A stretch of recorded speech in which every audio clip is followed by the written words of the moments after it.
There is a kind of love that makes you lose yourself. You feel it in the beginning when every moment is exciting, when their words wrap around your heart like warmth in winter, when their attention feels like water after a long thirst.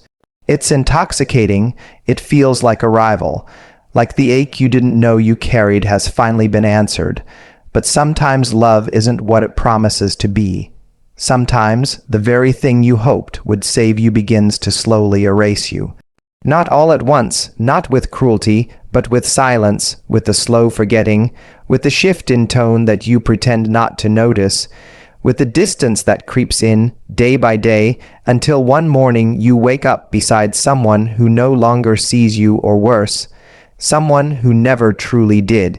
And that's when the real ache begins, because now it's not just about them, it's about you, about how you stayed, about how you gave more than you had, hoping it would be enough, about how you abandoned parts of yourself just to keep something alive that was already slipping away. You start asking questions no one answers. You begin doubting your worth because their love has grown colder. You look in the mirror and barely recognize the person looking back, not because you're broken, but because you bent so far for someone else that you forgot how to stand on your own. But this is not where your story ends, because somewhere inside you, beyond the pain, there is a voice, faint at first, quiet, almost drowned out by the noise of rejection, confusion, the need to fix, to hold on, to prove. But that voice, it is yours, and it says, this is not love, not the kind you deserve. And you begin to listen. You start to remember who you were before them, what you loved, what made you laugh, what gave you peace. You start to return not all at once, but piece by piece to yourself. You realize that love is not meant to be earned through sacrifice. It's meant to be shared by two people who see each other fully and choose each other freely, again and again. You realize that staying where you are unseen doesn't make you loyal, it makes you lost. And so you begin the hardest thing you've ever done. You let go, not out of bitterness, not to hurt them, not because you didn't love, but because you finally do. You love yourself enough to choose peace over chaos, wholeness over half, love, growth over comfort. Letting go isn't loud. It's not a dramatic exit or a final fight. It's quiet. It's the moment you stop checking your phone hoping for a message. It's the night you fall asleep without replaying the arguments. It's the day you look around and realize your world is no longer built around someone else's needs. And it hurts, God, it hurts, but it also heals, because the further you walk away from what you thought you needed, the closer you get to what you actually deserve. You start seeing yourself clearly again. The way you care so deeply, the strength it took to love through the pain, the courage it takes to walk away without closure. You realize you're not too much. You were just loving someone who couldn't hold the depth of your heart. And you begin to rise, not in revenge, not in anger, but in truth, in softness, in a peace that doesn't need proving. You realize that healing isn't about forgetting them, it's about remembering you.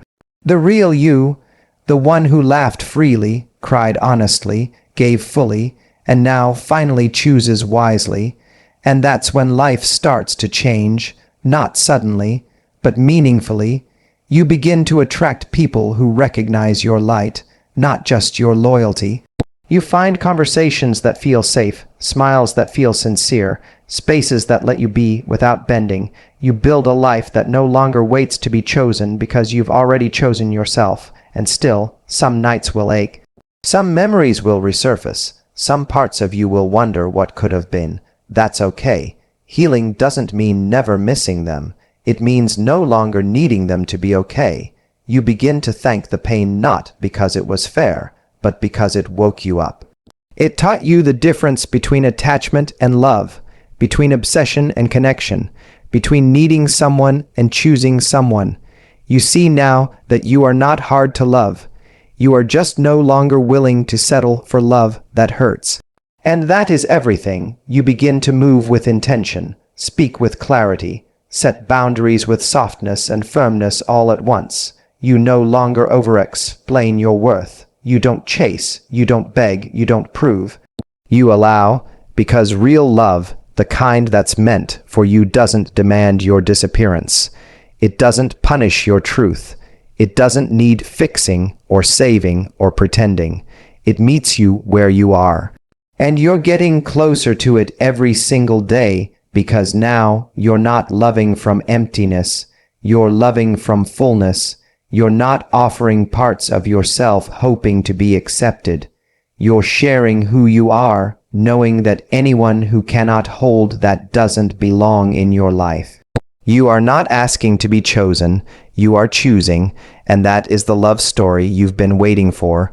It begins with you, not when someone else says you're enough, not when they finally see your value. But when you see it, when you claim it, when you no longer abandon yourself to be accepted, because the most powerful kind of love is the one that holds space not just for another, but for yourself. You deserve a love that doesn't make you question your reality, a love that doesn't ask you to prove your pain, a love that stands beside you in storms and celebrates you in light. And while you're waiting, or even if you're not know this, your worth is not on trial. Your past does not disqualify you from something beautiful. Your heart is not too bruised to beat with joy again. And this loneliness you feel now, it is not a punishment. It is preparation. It is making space for the sacred. It is burning away the illusions so the real thing has room to enter. So take the time to become, not for them, not for love, but for you. Because when you love yourself the way you wished someone else had, you stop searching for love like a lifeline. You start living like you're already whole, and then without force, love finds you, not as a rescue, not as a fix, but as a mirror, a reflection of the love you already chose for yourself, and it will feel like ease, like peace, like home, not in someone else's arms, but first in your own. You will look back and not wish it had worked out.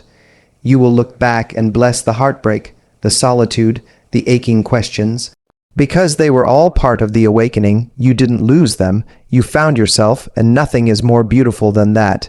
You never realized how much love you gave away just to feel seen, how many times you apologized for things that weren't your fault, how often you stayed silent when your heart was screaming for honesty.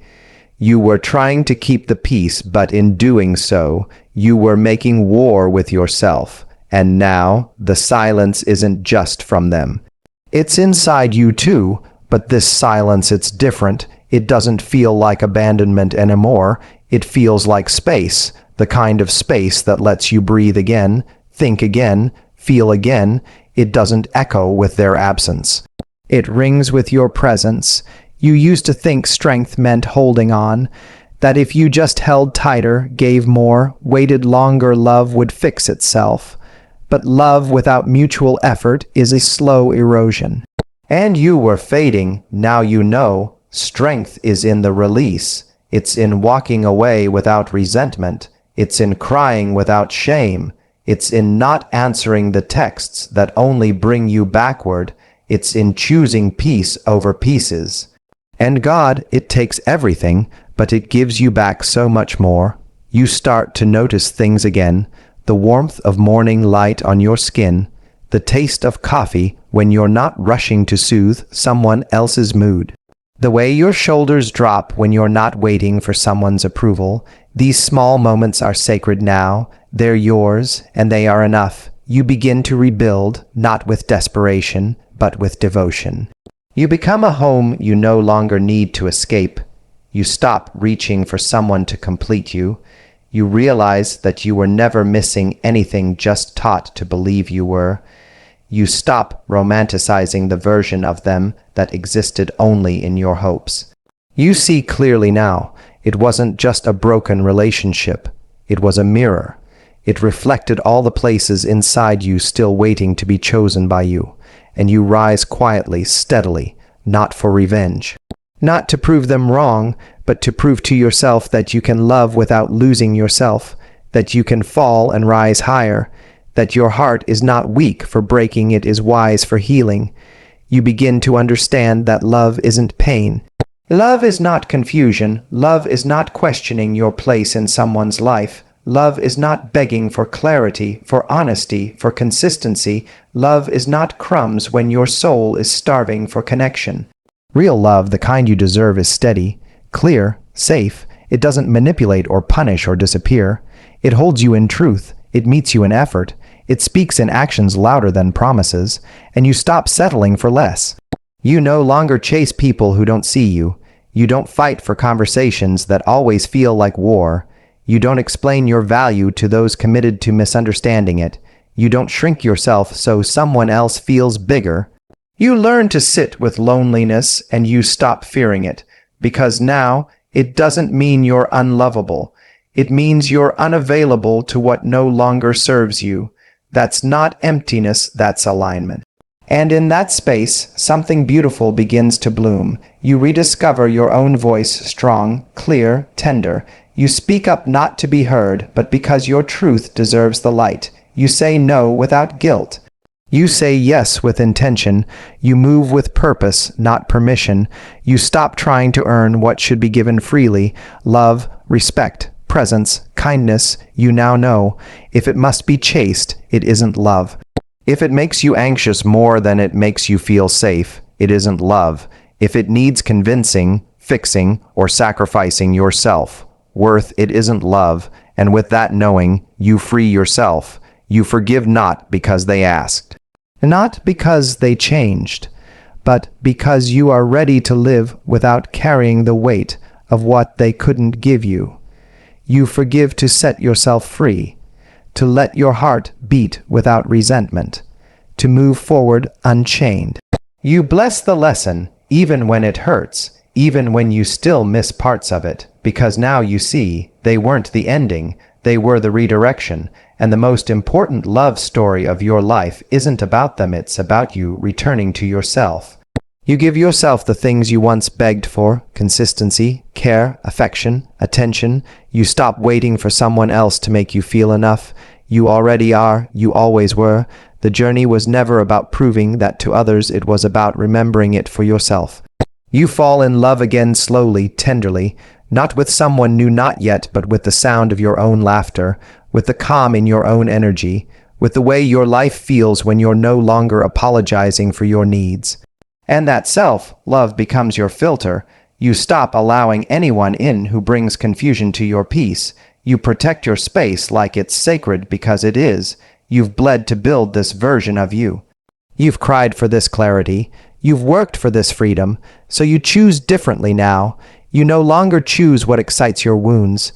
You choose what expands your heart, what sees your soul, what meets you at the level you've met yourself. And you wait not in desperation, but in devotion, because now you know your worth, you know your value, and you would rather walk alone in wholeness than together in fragments. That is your power. And it radiates. People start to notice, not because you're louder, but because you're rooted, not because you're trying harder, but because you've stopped trying to be anything but real. And when love comes, if it does, it will be different. It won't rush in to save you. It won't feel like a rescue. It will be a quiet recognition, a soft unfolding, a meeting of two souls who are whole on their own, but choose to grow together. It will honor your boundaries. Speak your language, match your depth. And even if that love hasn't arrived yet, you are still enough, still whole, still worthy. You no longer see love as a destination. You see it as a reflection. And your job was never to search, it was to become. Now you don't wait for someone to validate your worth. You wake up each day and walk in it. You laugh without fear, speak without trembling, love without losing yourself. You cry when you need to. You rest when you're tired. You hold space for your own evolution. You know there is no timeline for healing, no deadline for arrival. You are not late to your own life. You are right on time, blooming exactly when you're meant to. And so you give yourself permission to grieve what was, to honor what is, to believe in what will be, to hold yourself with compassion on the days that feel heavy, to celebrate yourself on the days you rise. This is not about pretending to be okay. It's about knowing that you will be. It's about trusting that every step you take away from what hurt you brings you closer to what will heal you. It's about remembering that the person who loves you the longest, most fiercely, and most unconditionally must first be you. And when that love is rooted deeply in your soul, nothing and no one can ever take it from you again. Not rejection, not absence, not silence, not heartbreak, because now you know where home truly is. It's not in someone else's arms, it's in your own.